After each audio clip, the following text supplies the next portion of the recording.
Hello mythology lovers, आज चलो मैं आपको एक इंचांटिंग जर्नी पे लेके चलता हूँ एंशिएंट हस्तिनापुर की, जहां लव, सैक्रिफाइस और डेस्टिनी इंटरट्वाइन होते हैं किंग शांतनु और गॉडेस गंगा की कहानी में। किंग शांतनु, जो अपने डिवाइन क्वालिटीज और जेंटल नेचर के लिए जाने जाते थे, एक बार गंगा नदी के किनारे टहल रहे थे।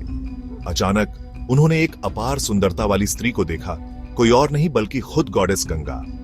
उनके चार्म से कैप्टिवेटेड होकर शांतनु ने उन्हें शादी के लिए प्रपोज किया। गंगा मान गई, लेकिन एक कंडीशन पे।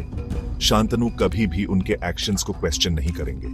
प्यार में अंधे शांतनु ने उनकी शर्त मान ली और जल्द ही उनकी शादी हो गई। उनके कई बेटे हुए, लेकिन शांतनु के हॉरर के लिए गंगा हर न्यूबॉर्न को जन्म के तुरंत बाद गंगा नदी में इमर्स कर देती थी। हालांकि इससे टॉर्मेंटेड शांतनु ने अपना प्रॉमिस निभाया और उन्हें क्वेश्चन नहीं किया।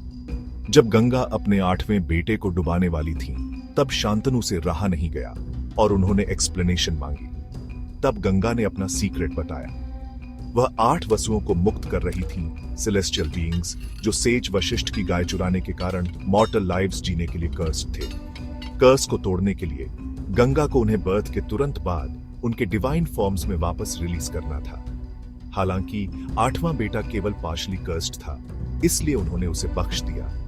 यह 8वां बेटा कोई और नहीं बल्कि देवव्रत था, जो बाद में माइटी भीष्म के नाम से जाना गया।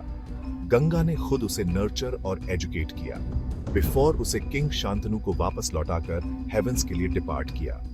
यह कहानी लव, सैक्रिफाइस और मिस्टीरियस डेस्टिनीज का एसेंस ब्यूटीफुली कैप्चर करती है। अपने बेटों को कर्स से मुक्त करने का गंगा का डिवाइन मिशन और शांतनु का हार्टफेल्ट लव और सफरिंग एपिक महाभारत का एक क्रूशियल पार्ट है।